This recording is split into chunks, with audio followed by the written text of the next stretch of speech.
Hello everyone and welcome back to Dunova academy. हमने पिछली classes में मध्य प्रदेश की एंशियंट और मेडिवल हिस्ट्री और कुछ मॉडर्न हिस्ट्री का पार्ट भी कंप्लीट कर लिया था और आज हम मॉडर्न हिस्ट्री मध्य प्रदेश की कंप्लीट करेंगे। इसमें सबसे पहले होलकर डायनेस्टी के बारे में पढ़ेंगे जो कि मेनली इंदौर रीजन में इस्टेब्लिश थी। अब देखिए इंदौर रीजन जो है वो इनिशियली वहाँ के एक लोकल ज़मींदार राव नंदलाल चौधरी ने इस्टेब्लिश किया था नंदलालपुरा रीजन के साथ जो कि इंदौर में था। और बैटल ऑफ तिरला के बाद 1731 में पेशवा बाजीराव वन ने मालवा का जो रीजन था वो होलकर सिंधियास और पवार्स में डिवाइड किया, जिसमें से मल्हार राव होलकर को इंदौर रीजन मिला था। उसके बाद मल्हार राव होलकर ने राव नंदलाल चौधरी से नंदलालपुरा रीजन कैप्चर किया और होलकर डायनेस्टी इस्टेब्लिश की।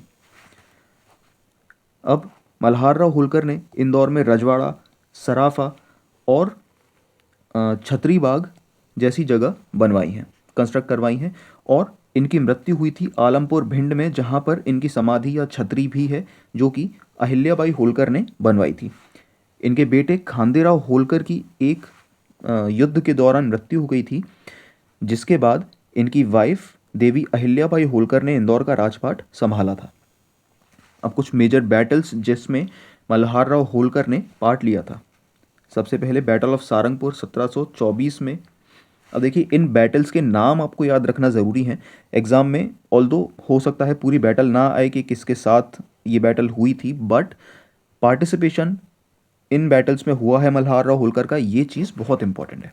Okay, battle of Amjhera, battle of Tirla, battle of Bhopal जिसमें निज़ाम ऑफ हैदराबाद और पेशवा बाजीराव वन ने पार्टिसिपेट किया था और इसमें ट्रीटी ऑफ दोराहा सराय या दोराई सराय साइन की गई थी। बैटल ऑफ कुम्हेरी जिसके दौरान खांदेराव होलकर की मृत्यु हुई थी। और थर्ड बैटल ऑफ पानीपत, ये बैटल्स मेन है। उसके बाद लोकमाता देवी अहिल्याबाई होलकर, इनका राज इंदौर में बहुत ज़्यादा इम्पोर्टेंट है। ओके, अब देवी अहिल्याबाई होलकर ने अपने बेटे मालेराव होलकर की रीजेंट के तौर पर गद्दी संभाली और सबसे पहले इन्होंने अपनी कैपिटल शिफ्ट की माहेश्वर को और बहुत सारे पब्लिक वेलफेयर वर्क्स भी किए। और माहेश्वर में जो माहेश्वरी साड़ी जो फेमस है उसके फ्लोरिश करने के लिए उसे और प्रमोट करने के लिए देवी अहिल्याबाई होलकर ने बहुत इम्पॉर्टेंट रोल प्ले किया है।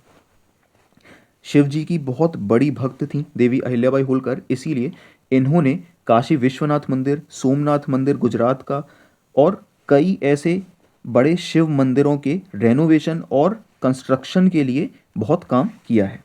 Ahilyabai Holkar build the Manikarnika Ghat in Banaras and Ashtapadi temple in गया।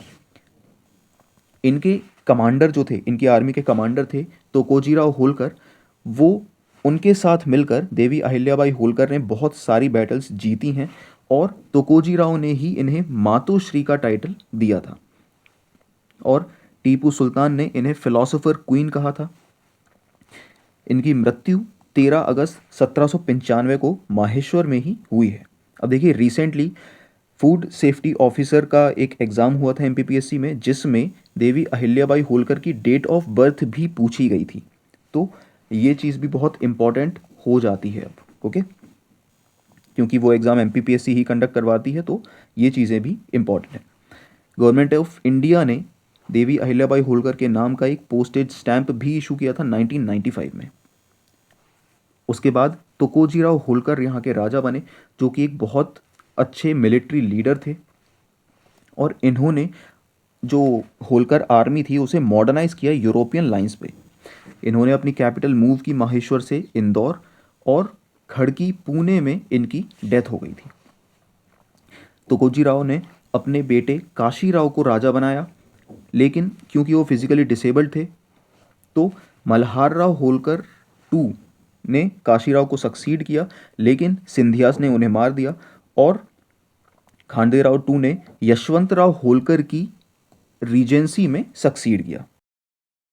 तो यशवंतराव होलकर खांडेराव होलकर टू के रीजेंट के तौर पर आए और बाद में उन्होंने खुद को ही एक राजा डिक्लेयर कर दिया था। इन्होंने सिंधियास की कैपिटल उज्जैन पर हमला किया और दौलतराव सिंधिया के कमांडर फ्रेंच जनरल जॉन हेसिंग को डिफीट किया था। Yashwantrao Holkar won the battle of Pune against the combined army of Peshwa and Scindia and appointed Amrit Rao as a new Peshwa. इन्होंने पेशवा और सिंधियास की कंबाइंड आर्मी को डिफीट किया था। Now British signed the treaty of Bassein with Peshwa and restored Bajirao two as Peshwa under British protection. Treaty of Bassein के बाद जब Britishers ने पेशवा बाजीराव टू को ब्रिटिश प्रोटेक्शन में ही पेशवा अपॉइंट किया तो जल्दी ही पेशवास को अपनी गलती का अंदाज़ा हो गया था कि उन्होंने कितनी बड़ी गलती की है और उन्होंने ब्रिटिशर्स पर हमला किया, जिससे शुरू हुई second Anglo Maratha war. Now Yashwantrao Holkar defeated the British army in the battle of Bharatpur during the second Anglo Maratha war. लेकिन ये मराठास के साथ नहीं लड़े थे बल्कि सेपरेट ये बैटल हुई थी। ओके और सेकेंड एंग्लो मराठा वॉर में यशवंतराव होलकर न्यूट्रल रहे थे। The Treaty of Rajpur Ghat was signed with British in 1805, the first treaty signed between Holkars and British. अब यशवंतराव होलकर को नॉर्दर्न पार्ट जो चंबल और बुंदेलखंड वाला रीजन था उसका कंट्रोल ब्रिटिशर्स को देना पड़ा इस ट्रीटी के अकॉर्डिंग। इन्होंने अपनी कैपिटल शिफ्ट की इंदौर से भानपुरा मंदसौर में और वहाँ पर मॉडर्न आर्टिलरी भी सेटअप की। कई हिस्टोरियंस जैसे कि NS इनामदार इन्हें नेपोलियन ऑफ सेंट्रल इंडिया भी कहते हैं और इन्हें राजराजेश्वर अलीजा बहादुर का टाइटल भी मुगल एम्परर शाह आलम II ने दिया था। उसके बाद मल्हार राव होलकर II, इनका जन्म हुआ भानपुरा में और ये अपनी माँ तुलसाबाई की रीजेंसी में राजा बने क्योंकि ये एक माइनर थे। बैटल ऑफ माहिदपुर जो थर्ड एंग्लो मराठा वॉर के समय में हुई थी उसमें इन्होंने पार्ट लिया था मल्हार राव होलकर II ने और अपने कजिन्स के साथ हरीराव होलकर और भीमा बाई के साथ। Holkars were defeated in the battle and finally the treaty of Mandsaur with Britishers was signed in 1818। Again हमने मेडिवल हिस्ट्री पिछली क्लास में भी पढ़ा था।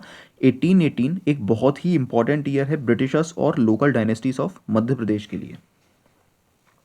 ये ट्रीटी साइन की थी तात्या जोग ने होलकर्स की साइड से और जॉन मैल्कम ने ब्रिटिशर्स की साइड से। अब इस ट्रीटी के हिसाब से कैपिटल वापस शिफ्ट हुई इंदौर और the military cantonment was established eight Mau and a British resident was appointed in Indore. Okay एक ब्रिटिश रेजिडेंट को इंदौर में अपॉइंट किया गया था और एक मिलिट्री कैंटोनमेंट भी मऊ में एस्टैब्लिश हुआ। मल्हार राव होलकर II ने पुराना महल और पंडारीनाथ टेम्पल इंदौर में कंस्ट्रक्शन शुरू करवाया था। उसके बाद मार्तंड राव होलकर, हरीराव होलकर और खांडेराव होलकर III अगले रूलर थे जो ज़्यादा इम्पॉर्टेंट इनका रूल नहीं है। First residency school was established in Indore during the reign of Harirao Holkar.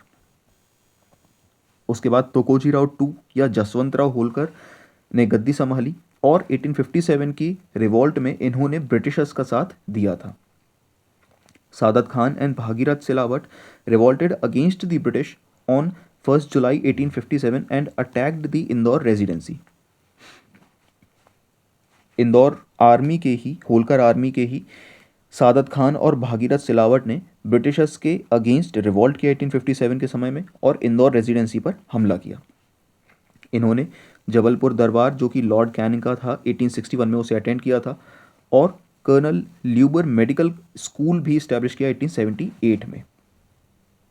इन्होंने ब्रिटिशर्स को पहली रेलवे लाइन इस्टेब्लिश करने के लिए मध्य प्रदेश इंदौर रीजन में बेसिकली इंदौर से खंडवा के लिए फाइनेंशियल असिस्टेंस प्रोवाइड किया 1870 में जो कि 1875 में बनी थी।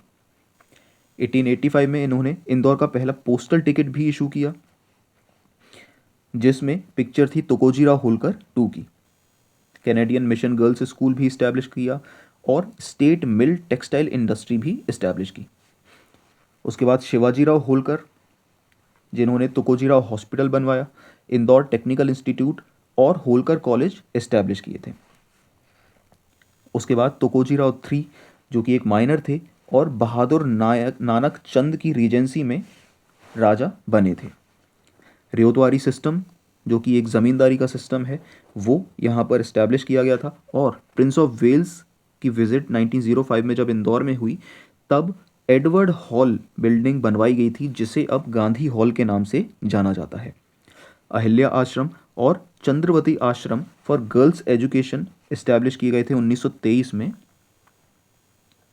उसके बाद Yashwantrao Holkar two last ruler थे होलकर डायनेस्टी के और होलकर स्टेट के बेसिकली इंदौर में, और इन्होंने मानेक बाग पैलेस कंस्ट्रक्ट करवाई थी।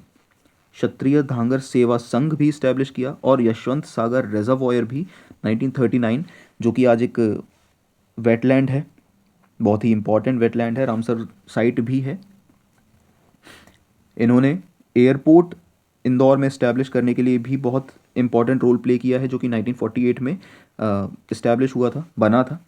होलकर क्रिकेट क्लब और डिप्रेस्ड क्लासेस के लिए और ऑलमोस्ट सभी सिटीजन्स के लिए अपने स्टेट में इन्होंने एजुकेशन के लिए बहुत इंपॉर्टेंट काम किया है। 1947 में इन्होंने इंदौर स्टेट को इंडियन यूनियन में मर्ज किया और इंदौर मध्य भारत स्टेट का पार्ट बन गया था। और इंदौर जब 1956 के पहले मध्य भारत का विंटर कैपिटल था और समर कैपिटल ग्वालियर था। उसके बाद ग्वालियर स्टेट, सिंधियास ओरिजिनली मराठा क्षत्रिय थे ऐसा माना जाता है, और सिंधिया वर्ड जो है वो शिंदे से इवॉल्व होकर बना है। ग्वालियर में जो सिंधिया डायनेस्टी है वो राणोजी सिंधिया ने इस्टेब्लिश की थी और इन्हें ओरिजिनली उज्जैन रीजन की सूबेदारी मिली थी और सिंधियास की जो ओरिजिनल कैपिटल थी वो भी उज्जैन ही थी। अब राणोजी सिंधिया के 5 बेटे थे जो कि बैटल्स में मारे गए, और महदजी सिंधिया जो इनके एक बेटे थे उन्होंने आगे गद्दी संभाली थी। राणोजी सिंधिया ने महाकालेश्वर मंदिर रेनोवेट करवाया जो कि इल्तुतमिश ने डिस्ट्रॉय किया था। इन्होंने उज्जैन में सिंहस्थ फेयर भी ऑर्गेनाइज करवाया, रीऑर्गेनाइज करवाया एक्चुअली, और 1745 में इनकी डेथ हो गई थी। उसके बाद महदजी सिंधिया, जिन्हें रियल फाउंडर भी माना जाता है सिंधिया डायनेस्टी का, इन्होंने ब्रिटिशर्स को बैटल ऑफ वडगांव में हराया और ट्रीटी ऑफ वडगांव या तालेगांव साइन की थी। Mahadji Scindia signed the treaty of Salbai in 1782 with Warren Hasting after the first Anglo Maratha war. Anglo Maratha war basically जितनी भी मराठा टेरिटरीज थीं उन सभी को अफेक्ट करता है। ओके, 3 एंग्लो मराठा वॉर्स हुई थी, उसमें सभी जितने भी मराठा रीजन्स हैं, मराठा रूलिंग रीजन्स थे, सभी को अफेक्ट किया था। अब थर्ड बैटल ऑफ पानीपत के बाद ग्वालियर का जो फोर्ट था वो लोकेंद्र सिंह, एक लोकल जाट चीफ्टन थे, उन्होंने कैप्चर कर लिया था। महदजी सिंधिया फ्रीड शाह आलम टू जो कि मुगल राजा थे from the captivity of Ghulam Qadir and restored him to the Mughal throne, और इसके बदले में शाह आलम टू ने इन्हें वकील ए मुतलक, बेसिकली एक रिप्रेजेंटेटिव ऑफ द एम्परर का टाइटल और पोस्ट दी थी।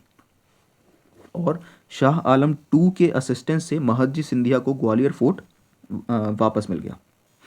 Mahadji Scindia also defeated Tukojirao Holkar 1 at the battle of Lakheri in 1793।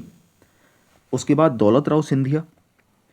Daulatrao Scindia ने 1810 में सबसे पहले उज्जैन से लश्कर, जो कि ग्वालियर में एक जगह है, वहाँ पर अपनी कैपिटल ट्रांसफ़र की, और इनकी जो शादी थी वो बैजाबाई या बयाजी बाई से हुई थी, जिन्होंने एडमिनिस्ट्रेशन में बहुत इंपॉर्टेंट रोल प्ले किया और 1857 के रिवॉल्ट में इन्होंने रेवोल्यूशनरीज का साथ दिया था, बैजाबाई ने। ओके, अब after his defeat in the second Anglo Maratha war इन्होंने ट्रीटी ऑफ बसी साइन की और ट्रीटी ऑफ सुरजी अंजन गांव भी साइन की ब्रिटिशर्स के साथ। He was defeated in the third Anglo Maratha war and was forced to sign the treaty of Gwalior, and इसके साथ ही सिंधियास ब्रिटिश कंट्रोल में आ गए थे। अब इन्होंने लश्कर में पर्ल ट्रेड के लिए बहुत ही अच्छा बेसिकली एनवायरनमेंट इस्टेब्लिश किया, और इसीलिए इन्हें मोतीवाला भी कहा जाता है। इन्होंने पोएट पद्माकर को अपने कोर्ट पोएट का दर्जा दिया, जिन्होंने अलीजा प्रकाश लिखी है, Daulat Rao Scindia also commission the construction of Phoolbagh in Gwalior. जो लोग ग्वालियर से हैं उन्हें पता होगा ग्वालियर में फूलबाग नाम की जगह है। और बैजाबाई ने ग्वालियर में बैजा ताल नाम की एक जगह, जो कि एक फ्लोटिंग थिएटर भी है, वो बनवाया था। अब दौलत राव सिंधिया की डेथ के बाद बैजाबाई के adopted son Jankoji Scindia two को राजा बनाया गया, जिन्हें मुकुट राम या मुगत राव भी कहा जाता है। इनका रियल नाम यही था। लेकिन विलियम बेंटिक की मदद से जानकोजी टू ने खुद को इंडिपेंडेंट रूलर घोषित किया और ये बयाजी बाई की मर्जी के खिलाफ था। इसीलिए बयाजी बाई ने 1857 के रिवॉल्यूशन में ब्रिटिशर्स का साथ ना देकर रेवोल्यूशनरीज का साथ दिया था और बैजाबाई को शाहजहाँपुर में भेज दिया गया था। और इसके साथ ही बैजाबाई ने ग्वालियर में गोपाल मंदिर भी कंस्ट्रक्ट करवाया है। अब तोकोजी राव जानकोजी राव सिंधिया टू ने ओरिजिनली जब विलियम बेंटिक से मदद ली थी तो वो बैजाबाई के विल के अगेंस्ट था और इसके चलते ही बैजाबाई को शाहजहाँपुर भेज दिया गया था, जिसके बाद उन्होंने 1857 के रेवोल्यूशन में ब्रिटिशर्स के खिलाफ पार्ट लिया था। उसके बाद जयाजी राव सिंधिया राजा बने, जिनका रियल नेम भागीरथ शिंदे था। और ग्वालियर कैंपेन के समय 1843 में यूज रोज ने ग्वालियर पर हमला किया और battle of Maharajpur and Panniar Scindia के साथ लड़े, जिसमें सिंधियास ने ये बैटल लॉस्ट कर दी थी, यानी कि वो हार गए थे।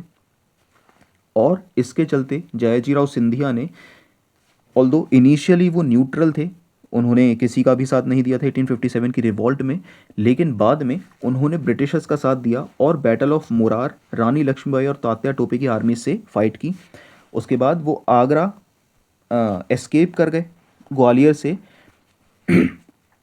आगरा चले गए थे और अपनी पूरी आर्मी और ट्रेजरी को ग्वालियर छोड़ गए, जिसे उनके मिनिस्टर अमरचंद भाटिया ने रिबेल्स की मदद करने में, रेवोल्यूशनरीज की मदद करने में स्पेंड किया था, जिसके बाद ब्रिटिशर्स ने अमरचंद भाटिया को सज़ा भी दी थी। Victoria college was establish in Gwalior in 1846 S लश्कर मदरसा, जिसे आज महारानी लक्ष्मीबाई या MLB कॉलेज के नाम से भी जाना जाता है। जयाजीराव सिंधिया ने मोती महल, जयविलास पैलेस, जिसे माइकल फ्लॉस ने बनवाया है, माइकल फ्लॉस ने बनाया है, बेसिकली आर्किटेक्ट थे, और इटालियन, टस्कन और कोरिंथियन स्टाइल में जयविलास पैलेस बना हुआ है, जो कि एट प्रेजेंट एक म्यूजियम भी है।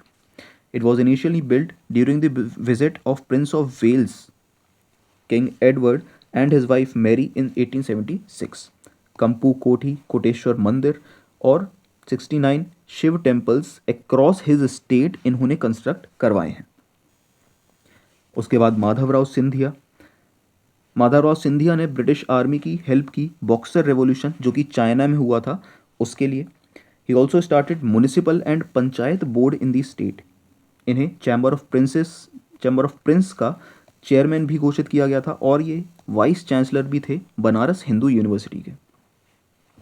इन्होंने गुजरी महल को एक म्यूजियम के तौर पर भी कंस्ट्रक्ट करवाया था। 1905 में एक सेपरेट इरिगेशन डिपार्टमेंट भी यहाँ पर कंस्ट्रक्ट हुआ, जिसके चलते हरसी, तिघरा और ककटो इरिगेशन प्रोजेक्ट्स इस्टेब्लिश किए गए थे। 1911 में जॉर्ज कासल कंस्ट्रक्ट हुआ शिवपुरी में, जो कि आज माधव नेशनल पार्क का एक पार्ट है। और 1925 में इन्होंने ग्वालियर ट्रेड फेयर भी शुरू करवाया था। उसके बाद जिवाजीराव सिंधिया ग्वालियर के लास्ट रूलर थे, जिनके नाम पर ग्वालियर में जिवाजी यूनिवर्सिटी भी है। इनकी शादी हुई थी विजया राजे सिंधिया से और इन्होंने instrument of accession Indian union के साथ, इंडियन गवर्नमेंट के साथ साइन किया था, जिसके चलते Gwalior state union of India का पार्ट बन गया था। A council of residents was formed under the chairmanship of his mother Chinku Raje Scindia, जिन्हें लिटिल क्वीन ऑफ इंडिया भी कहा जाता है, ग्वालियर स्टेट के को एडमिनिस्टर करने के लिए, जब तक जिवाजीराव सिंधिया राज करने के लिए केपेबल नहीं हो जाते तब तक। ओके। और समर कैपिटल हम ऑलरेडी देख चुके हैं, ग्वालियर था, मध्य भारत गवर्नमेंट का। उसके बाद देवास स्टेट। अब देवास स्टेट दो पार्ट्स में डिवाइडेड है। देवास सीनियर ब्रांच, जिसे बड़ी पाती कहते हैं, इसमें तुकोजीराव पवार पहले रूलर थे यहाँ के और 1857 की रिवॉल्ट में इस बड़ी पार्टी के सीनियर ब्रांच के एक राजा महाराजा रुकमनगढ़ राव ने ब्रिटिशर्स को सपोर्ट किया था। उसके बाद विक्रम सिंह राव पवार यहाँ के लास्ट रूलर थे और विक्रम सिंह राव पवार ने सेकेंड वर्ल्ड वॉर में ब्रिटिश आर्मी की मदद की थी, यानी बेसिकली ब्रिटिशर्स की मदद की थी सेकेंड वर्ल्ड वॉर में। ओके, याद रखना ये चीज़। और एडमिनिस्ट्रेटिव पर्पस के लिए इन्होंने 5 परगनास में डिवाइड किया था अपने स्टेट को। उसके बाद देवास जूनियर ब्रांच, जिसे छोटी पाती भी कहते हैं, यहाँ पर जिवाजीराव वन फर्स्ट रूलर थे और स्टेट को मर्ज 1948 में इंडियन यूनियन में कर दिया गया था। और आनंदराव टू ने यहाँ पर 1818 में ब्रिटिशर्स के साथ ईस्ट इंडिया कंपनी के साथ एक ट्रीटी साइन की, जिसके चलते Dewas junior branch east India company के कंट्रोल में आ चुका था। उसके बाद धार स्टेट 1728 में फाउंड हुआ बालाजी बाजीराव के लेफ्टिनेंट उदयजी राव पवार के द्वारा, और आनंदराव पवार को यहाँ का रियल फाउंडर माना जाता है। जसवंत राव टू पवार ने 1857 की रिवॉल्ट में ब्रिटिशर्स की मदद की थी और गवर्नर जनरल कैनिंग ने इसके चलते ही डॉक्ट्रिन ऑफ लैप्स को साइडलाइन किया और इनके एडॉप्टेड बेटे आनंदराव पवार 3 को नया राजा बनाया इनकी माँ की रीजेंसी में, जिनका नाम था द्रौपदी बाई। अब देखिए, डॉक्ट्रिन ऑफ लैप्स बेसिकली ऐसी पॉलिसी थी जिसके चलते अगर कोई लोकल राजा का लीगल अगर अडॉप्टेड बेटा है तो उसे राजा नहीं बनाया जा सकता। ओके, इसी को लॉर्ड कैनिंग ने साइडलाइन किया था और आनंदराव पवार 3 को यहाँ का राजा बनाया था। उदयजीराव पवार, इन्होंने सेकेंड वर्ल्ड वॉर के समय में ब्रिटिशर्स को बहुत सारे लोन्स दिए थे और यहाँ के आखिरी राजा थे आनंद राजे पवार 4। और इसी के साथ मॉडर्न हिस्ट्री मध्य प्रदेश की ख़त्म होती है। अब इसमें सिर्फ एक टॉपिक हमारा बचा है, जो है contribution of Madhya Pradesh in the freedom struggle of India, जिसे हम अगली क्लास में करेंगे। तो तब तक बने रहिए एंड गुड बाय।